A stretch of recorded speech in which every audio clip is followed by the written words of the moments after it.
Baju wanita berambut pirang ini nampaknya ketumpahan air Coca-Cola.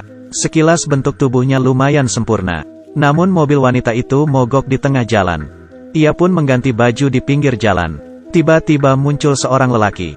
Mary terkejut. Ia segera bersembunyi di balik mobil lalu mengenakan pakaiannya. Sebut saja lelaki itu dengan nama Christian. Ia mengatakan bahwa dirinya tidak ada maksud jahat apapun. Christian pun juga melepas bajunya, memperlihatkan tubuhnya yang berotot. Mary sepertinya terpikat hingga pikirannya melayang kemana-mana.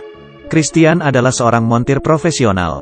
Dalam sekejap ia mampu memperbaiki mobil Mary. Untuk membalas jasanya, Mary pun memberi Christian tumpangan. Keduanya nampak tersenyum sambil mendengar musik di mobil. Namun pada waktu itu, ekspresi Christian berubah menjadi serius. Ia mengajak Mary untuk pergi ke sebuah motel untuk melakukan adegan dewasa. Mary pun terkejut mendengar perkataan Christian. Ia berkata bahwa ia bukanlah wanita sembarangan. Lalu ia pun menyuruh Christian untuk turun dari mobil. Christian pun dengan santainya mengeluarkan sebilah pisau. Ia mengancam Mary agar mau membawa mereka berdua ke sebuah tempat yang sepi. Terserah di mana saja, yang penting tidak ada orang. Karena takut akan ancaman dari Christian, Mary pun dengan terpaksa mengiyakan kemauannya. Di perjalanan, Mary melihat Christian tidak mengenakan sabuk pengaman. Ia pun berencana untuk melempar Christian keluar saat mobilnya melewati tikungan. Tak disangka, Christian menyadari hal itu. Bukannya mengikuti petunjuk pada kompas, mobil tersebut malah kehilangan kendali dan masuk ke jurang. Saat Mary siuman, mobil yang ia tumpangi sudah terbalik. Christian yang terlempar keluar dari mobil pun tidak tahu sudah mati atau belum. Mary bergegas melepas sabuk pengamannya. Tiba-tiba ia mendapati kakinya terluka, dan tersangkut di antara kursi mobil. Sekuat apapun ia berusaha, kakinya tak kunjung lepas. Ia tak bisa apa-apa selain menutupi lukanya dengan kain. Lalu ia mulai mencari peralatan yang sekiranya berguna. Namun saat itu Christian juga siuman. Gawat! Dia bergegas mengambil pisau yang ada di dekatnya. Christian terlihat seperti menikmati ketakutan yang dirasakan Mary. Aku menyeramkan, bukan? Kalau begitu aku pergi duluan ya. Setelah itu Christian pun tak kunjung kembali. Tersisalah Mary seorang diri yang tersangkut di dalam mobil. Ia berteriak sekencang apapun tak ada yang menjawab. Lagian ini adalah daerah pegunungan. Mana mungkin ada orang di sekitar. Bahkan hantu pun sepertinya tidak ada. Ia pun melewati malam yang penuh penyiksaan. Pagi hari keesokannya, tubuh Mary mulai dikerumuni oleh semut. Persediaan makan dan minum di mobilnya pun mulai habis. Ia sangat putus asa. Tiba-tiba ia mendengar suara getaran ponsel. Lalu segera mengambil ponsel yang tergeletak di tanah itu. Namun saat itu, Christian tiba-tiba kembali. Ia ingin mengambil ponsel tersebut. Ini benar-benar akhir dari segalanya.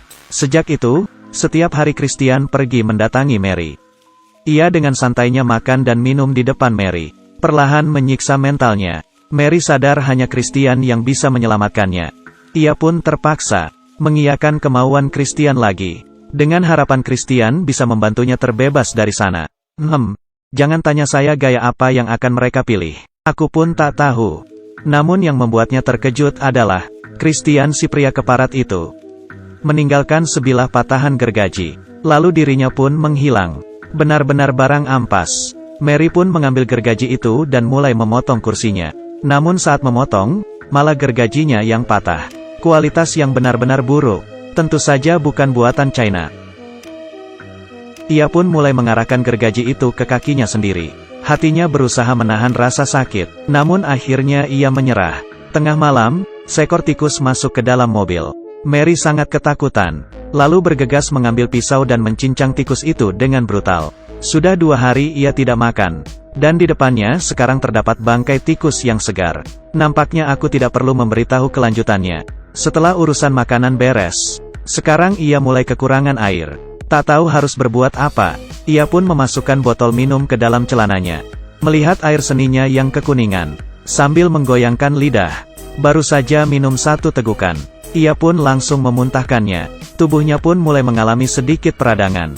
Namun lebih baik demikian daripada mati lemas. Saat itu tiba-tiba petir menyambar, lalu turunlah hujan. Brengsek, pas udah minum malah baru turun hujan. Tak pakai pikir panjang, ia segera menampung air hujan dengan botolnya, hingga terisi penuh. Ia pun dengan lahap meneguknya. Namun keberuntungan tidak bertahan lama.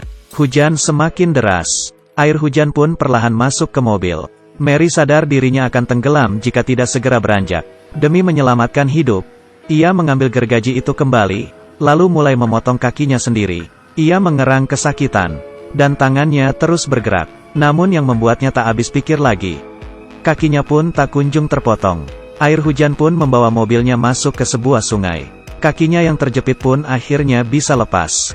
Mary langsung melarikan diri, menggunakan sisa tenaganya untuk memanjat tebing. Ia pun melihat luka yang ia sayat sendiri. Namun ia harus tetap lanjut menyusuri tebing itu. Ia mengambil sebatang kayu untuk menjadi sebuah tongkat berjalan. Tak lama kemudian, ia pun menemukan sebuah villa. Ia berpikir bahwa akhirnya ia bisa selamat. Mary pun mempercepat langkahnya. Semakin mendekati villa itu, tiba-tiba terdengar teriakan seorang perempuan minta tolong. Jadi sebenarnya aku sudah selamat atau tidak? Di saat keraguan melanda dirinya, teriakan wanita itu semakin keras. Mary pun tidak tahan lagi. Ia membuang tongkatnya lalu berjalan ke villa itu dengan terpincang-pincang. Tiba-tiba, beruntung tongkat itu berhasil menyelamatkannya. Mary melihat ke sekeliling. Di mana-mana terdapat perangkap. Ia pun pelan-pelan menyelinap masuk, lalu mencoba mengintip melalui jendela, dan melihat ada seorang wanita yang diikat di atas ranjang.